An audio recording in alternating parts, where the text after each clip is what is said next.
ఒకేసారి ఎదురుపడ్డ పిల్లలు మరియు Missamma. Welcome back to my channel. ముందుగా వీడియోని చూస్తున్నారు, సబ్స్క్రైబ్ చేసి లైక్ చేయండి. ఇక మహాశివరాత్రి పర్వదినాన అంజు, అమ్ము, ఆకాష్, అమర్ అందరూ కలిసి ఇక గుడికి వస్తూ ఉంటారు.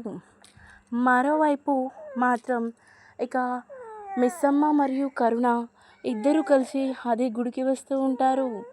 ఇక ప్రదక్షిణలు చేస్తూ ఉండగా పిల్లల్లో అంజు పాప సడన్గా మిస్సమ్మని చూస్తుంది. ఇక మిస్సమ్మని చూసి తను మిస్సమ్మ కాదా అని కళ్ళు నలుచుకుంటూ చూస్తూ ఉండగా అక్కడ నిజంగా మిస్సమ్మ ఉంటుంది. అప్పుడు అమ్ముకి చెబుతుంది అంజు, అక్కడ మిస్సమ్మ ఉంది అక్క అనగా, నిజంగా తల్లి మిస్సమ్మనే ఉంది అని ఇక పరుగెత్తుకుంటూ నలుగురు పిల్లలు వెళ్ళిపోతారు. ఇక పిల్లల్ని చూసిన మిస్సమ్మ మాత్రం చాలా ఎమోషనల్ అయిపోతుంది. ఇక నలుగురిని హక్ చేసుకొని ఏడుస్తూ ఉంటుంది. ఇక్కడ ఇన్ని రోజులు ఎక్కడికి వెళ్ళిపోయావు మిస్సమ్మ, మమ్మల్ని వదిలేసి వెళ్ళావు అని పిల్లలంతా ఏడుస్తూ ఉంటారు.